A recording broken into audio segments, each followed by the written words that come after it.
This is to encourage a tight disturbance zone, meaning to say you are trying to protect, you're actually creating a buffer between introduced plants and the native local plants.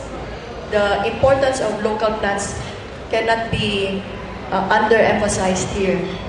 Whatever that means to you, for example, there are many plants now that you find here in Manila and you can find in many other places in the Philippines. Or let's talk about the Indian tree. You familiar with the Indian tree? That very tall tree that you use for windbreakers? That's an Indian tree, remember? It came from India. But it has been introduced to the Philippines and has acclimatized itself and localized itself. But in horticultural sense, it is an introduced species. But there are endemic species, Philippine plants. Please familiarize yourself with these Philippine plants. In UP, Marine Science Institute, a professor there who is a marine scientist has retired, is devoting time to propagating Philippine trees. And he brought me there one time and he toured me around his little garden, which is just the grounds around the MSI, and introduced me to, ito kalantas, ito giho, ito apito. And I was looking at him, I said, my God, I only know them as lumber. I've never seen them as trees, but they are there. They are real trees and they are Filipino trees. And you should see them, they're so beautiful. Okay? So please now be more familiar with Philippine trees and use them in your landscapes. Of course, eliminate the use of invasive plants because if we cater more to the local plants, you can talk to the local people and say, ano ba yung tanim dito na that grows abundantly in this place, in Bulacan, in Pampanga, in Davao, in Cebu, and then try to get those plants and put them in your landscapes. And also, if you source your plants from the local grower, okay, of course the local grower might be specialized in imported plants, but never mind. So, but patronizing a local grower will also be sustainable in the end because you are cutting down on cost of transportation and delivery. Okay, that has a point too. All right. So the nearer the supplier is, the better. You know, I have a project in Dipolog and I tried to look for the Dipolog growers. When I was able to identify the contractor there, he surprised me by saying, I bought my plants in Bulacan. Sayang naman. Kasi I contacted friends in Dumaguete, in Cagayan. Those are the nearby areas. Of course, Dipolog is not yet so developed in the industry, so they rely on other areas. But I was so disappointed to know that he bought his plants in Bulacan. I'm sure they are there, local. Okay, landscape practice says that when you bring the plants to the site, plant them immediately. So to my landscape architects in the audience, this is not paint or cement or steel, okay, that you can store at long periods of time. You have to prepare the landscapes, the site, so that when the plants are brought there, plant them immediately. Why? Because if you allow the plants to be stored and then they die, and of course that's waste of money and waste of resources. Okay, materials. Materials is shared with LEED. LEED has also a section on materials. We talk about materials as natural resources that have been extracted, manufactured, and processed for human use. They are a necessary component of almost every project and must be considered in sustainability. If you really want sustainability, then think about the materials that you use.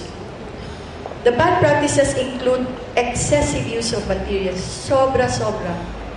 Too much use due to over-design, misperceptions of safety, improper materials management, result in needless waste of resources, needless waste of manufacture and transport.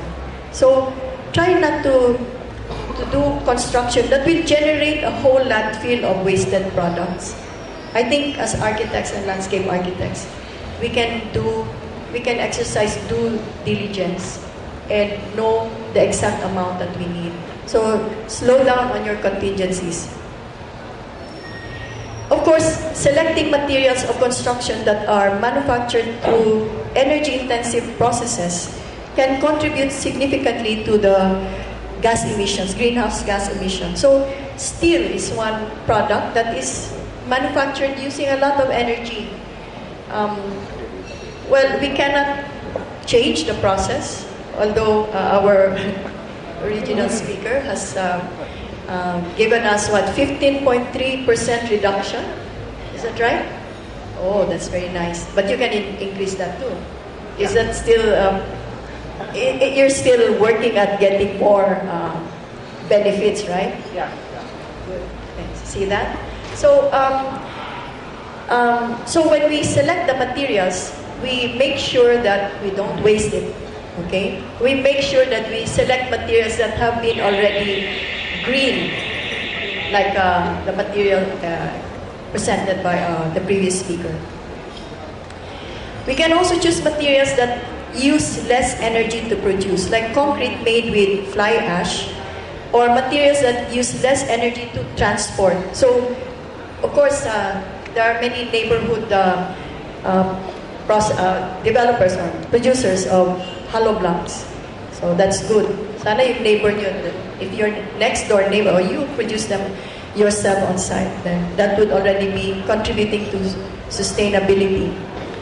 Use of materials with low reflectivity or low albedo, such as asphalt or anything dark color, is not sustainable. So we must revert to the high albedo materials.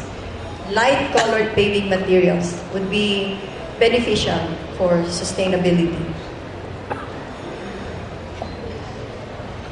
Okay, so for best practices in materials, manage resources and materials efficiently. Select materials for durability. This is a very simple guideline, di ba? It means that when you build something, construct something, let it be for buildings at least 50 years. That's supposed to be the lifespan of a building. If it stays for 1,000,000 years, that's better. But don't build something that's good only for the 2 years or 3 years, enough for you to escape and not to be seen again. But for durability, for permanence. Let me just share a secret with you. I'm doing a project in Baler, and on TV, I read about, in the newspaper, I read about a report that says the Philippines is very slowly moving towards mainland China. I read it with interest because I know from the history of the world that India used to be not part of Asia, used to be part of Africa, and by process of continental drift, crashed in slow motion into the Asian continent and caused the continent to crumple, developing what is known now as the Himalayas. So the roof of the world was caused by the crash of India into the Asian mainland. So the report in the newspaper says we are in that process too of attaching ourselves to Asian mainland. And the reason why they concluded that is because they found two evidences in underwater, deep well, an artesian well, sorry, and one other archaeological finding. I can't remember what it was, but it's an ordinary urban gadget that used to be part of land but is now under the sea. Of course, he says not to worry, it will take 1,000,000 years, so wala na tayo doon. But so this project of mine in Baler is right at the eastern coastline, facing Pacific Ocean. I'm now thinking of putting something that will be, in the future recovered under the sea. So, it's an exciting idea. I'm thinking of Baler being under the water already, 1,000,000 years from now. But anyway, I hope that it will not be that bad. I hope I will not be there when that happens. Anyway.